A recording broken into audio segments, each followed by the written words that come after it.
हाय।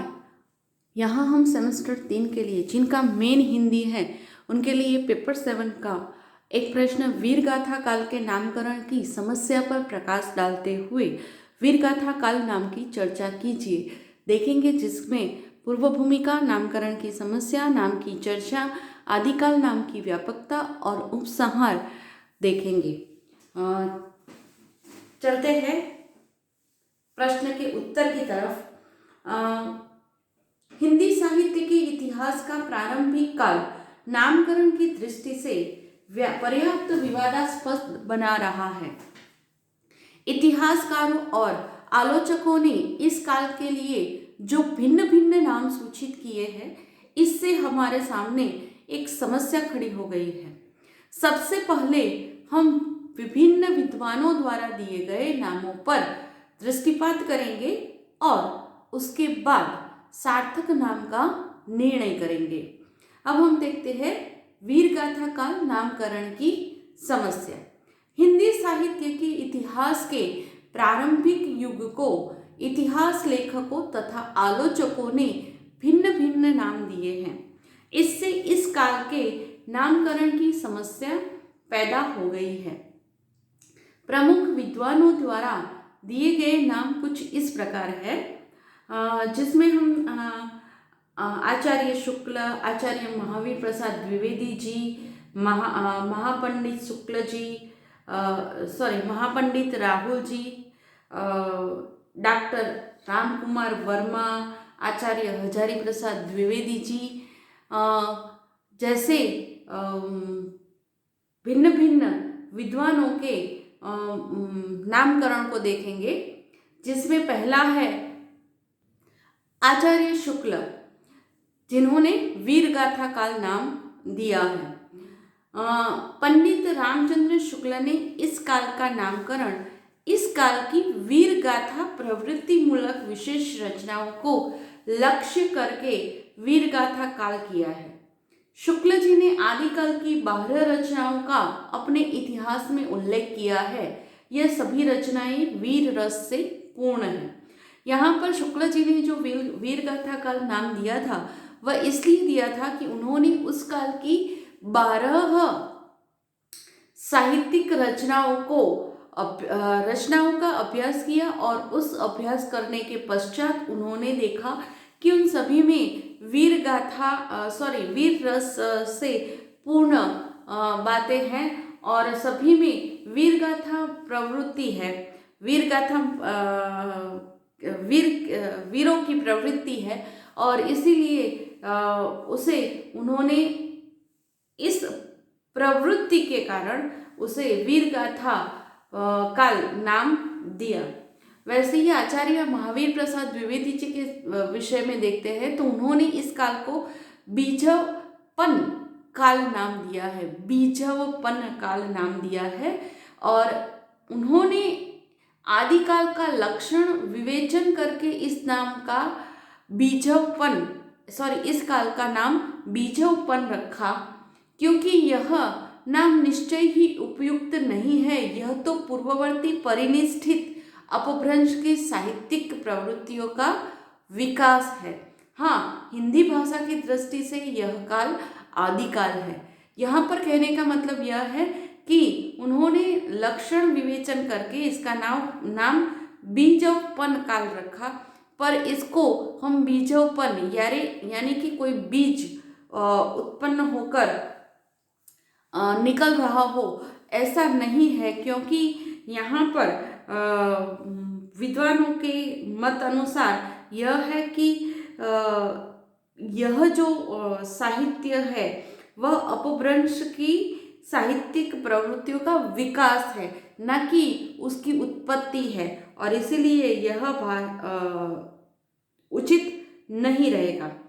महापंडित राहुल जी ने सिद्ध सामंत काल कहा, तो महापंडित राहुल जी ने हिंदी साहित्य के आदिकाल की साहित्य सामग्री का विवेचन करके उसमें 2 प्रवृत्तियों की प्रमुखता देखकर इस काल का नाम सिद्ध सामंत युग दिया।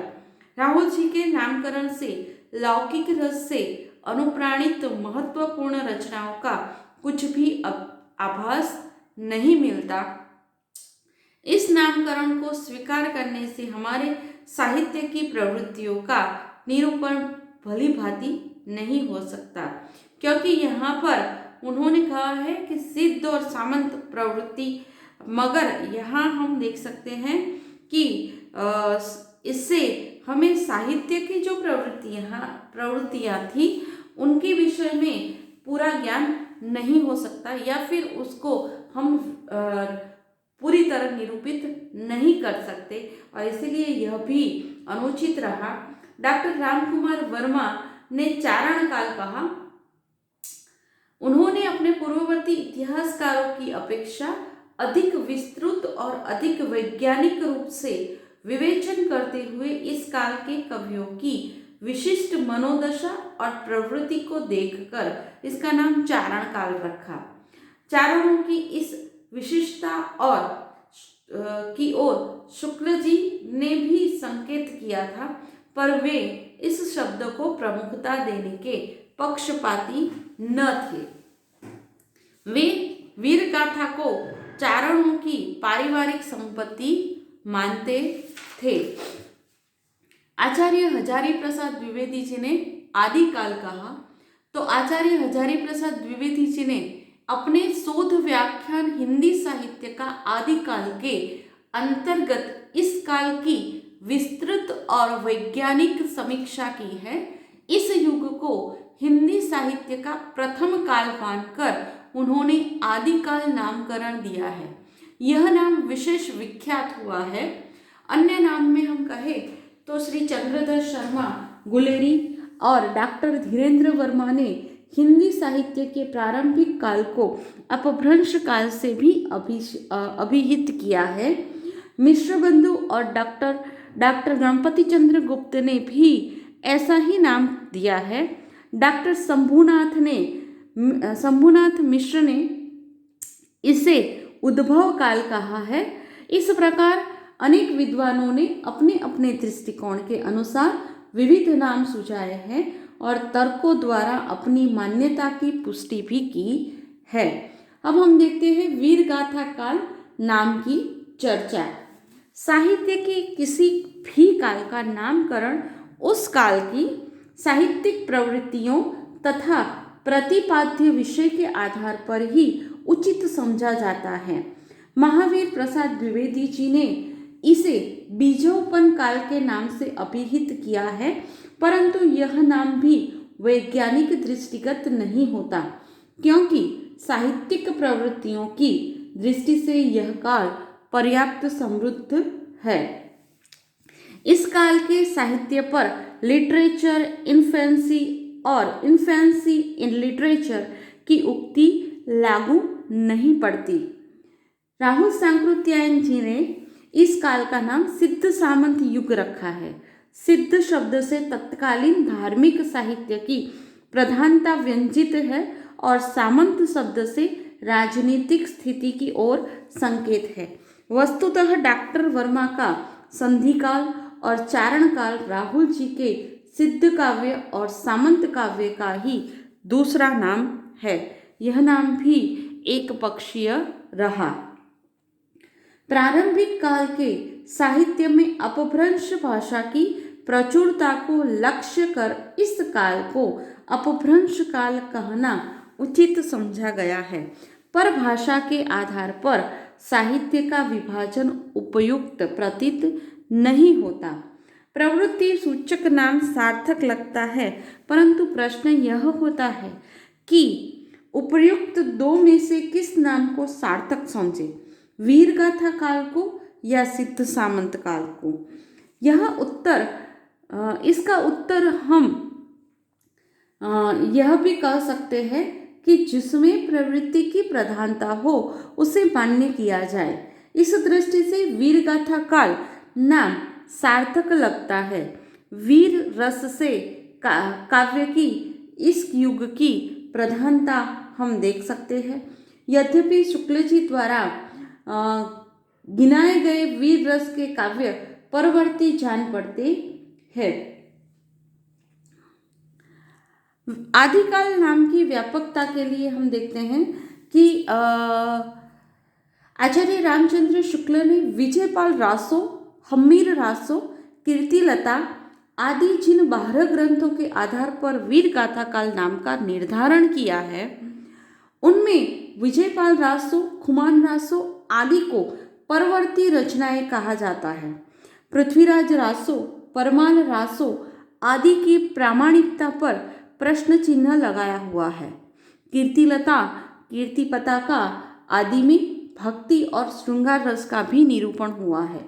अमीर खुसरो की पहेलियों में वीर गाथा रस है ही नहीं। इस प्रकार वीर गाथा की प्रवृत्ति जो व्यापक रूप में दिखाई देती है, यह दूसरी दृष्टियों से अपना महत्व स्थापित नहीं कर पाती, इसीलिए वीर गाथा काल विशेष व्यापक लगता नहीं। समग्र रूप से हम विचार करते हैं तो इस युग में 4 प्रकार की काव्य प्रवृत्तियां हमें मिलती हैं। 1. बौद्धों, नाथों, सिद्धों और जैनों की उपदेश मूलक कृतियां। 2. वीरत्वपूर्ण चारण काव्य। 3. लौकिक रस से अनुप्राणित रचनाएं, वीर काव्य या संदेश रासक। और 4.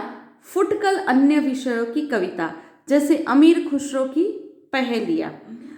डॉक्टर जयकिशन प्रसाद खंडेलवाल ने अपने ग्रंथ हिंदी साहित्य की प्रवृत्ति में इन 4 काव्य प्रवृत्तियों का उल्लेख करते हुए कहा है कि इन प्रवृत्तियों का अध्ययन करने पर हम इस काल का नामकरण आदिकाल रख सकते हैं। यह नाम व्यापक एवं विस्तृत है और उपयुक्त भी है। उपसंहार के रूप में हम यह कह सकते हैं कि इस काल को किसी विशेष प्रवृत्ति मात्र के घोतक नाम की सीमा में आबद्ध कर देने की अपेक्षा एक सामान्य और अपेक्षाकृत व्यापक नाम आदिकाल से अभिहित करना ही उचित जान पड़ता है। शुक्ल जी द्वारा दिया गया नाम प्रवृत्ति सूचक तो है ही, परंतु वीर गाथा की प्रवृत्ति विशेष व्यापक नहीं है और इसी दृष्टि से वीर गाथा काल नाम की अपेक्षा आदिकाल नाम अधिक सार्थक लगता है।